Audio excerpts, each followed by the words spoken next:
The existence of the Illuminati has been rumoured for over a century. They're said to meet in secret, but their influence is felt across the globe. A secret world government, in effect. The whole thing sounds like something from a James Bond movie, but is it true? There's certainly evidence of several groups who call themselves the Illuminati, all the way back to the 14th, 15th century, the enlightened ones. But they're not the Illuminati that people talk about today. They're not that type of, secret society that we all think about when we hear the word Illuminati. This sort of cult in the belief of the Illuminati is widespread today, and particularly amongst the younger generation, who would tell you that everything from wars to economy to weather to market crashes to missing planes, all these things are governed by the puppet masters. Ah, this looks interesting. You two can join the Illuminati. Here we go. Just need my details. $2.99 a month.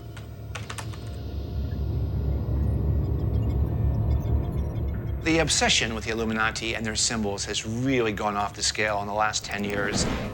Take, for example, this symbol that you see famous rock stars and politicians using, and it is peculiar, but you know, does it mean anything? Probably not.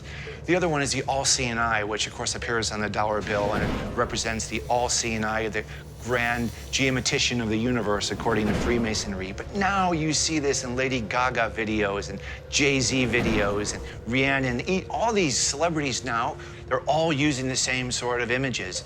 Fine, I mean, they are cool images, but the bloggers and the sort of, fringe press are looking at this and saying, ha, you are a member of the Illuminati, and you have been chosen to propagate these messages. But it's bollocks. I mean, it's just cool imagery they're using to sell music.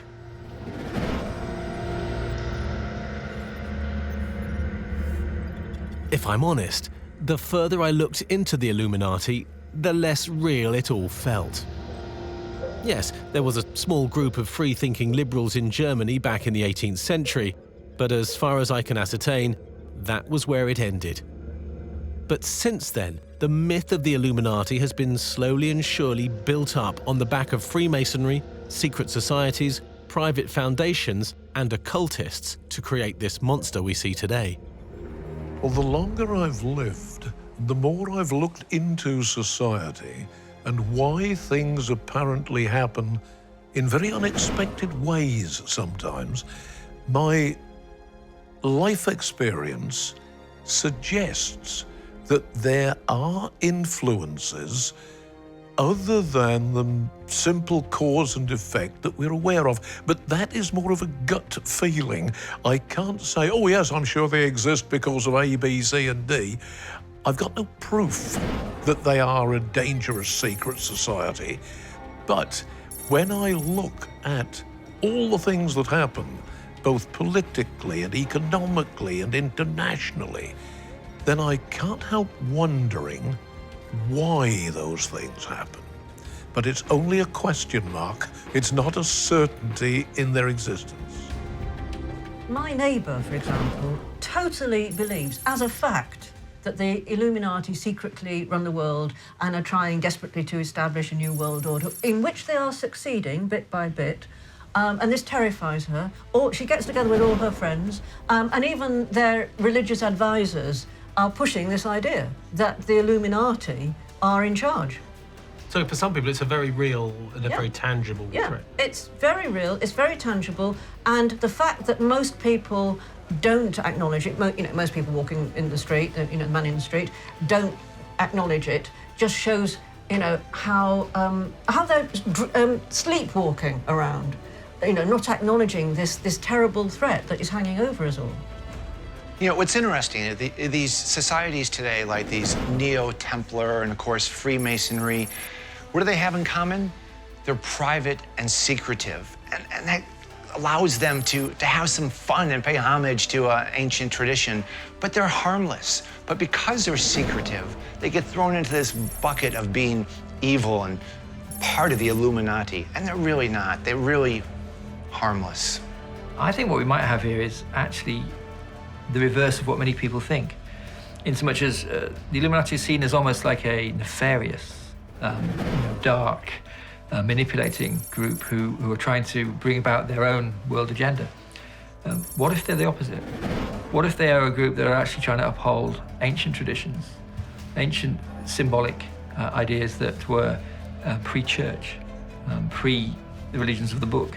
And what if they are trying to actually make us aware that some of these ideas, the measure, for instance, sacred geometry, are actually where we find God, where the real spiritual elements of life can be found.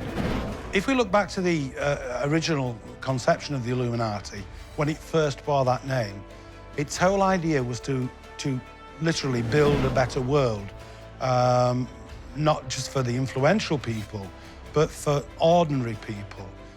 In my conception, and through a host of different books, it seems to me that something like the original Illuminati does indeed still exist, but it's much more subterranean than most people would think these days. And it's very similar in its intentions and objectives to what it was back in 1776. It seeks to make the world a better place, but we have to remember that the people involved in it are extremely patient. In a world where everything seems to happen in 2 minutes, the Illuminati, if that's what you still want to call them, are generational and multi-generational.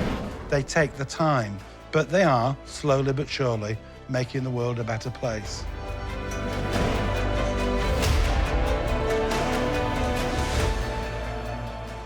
So are they real?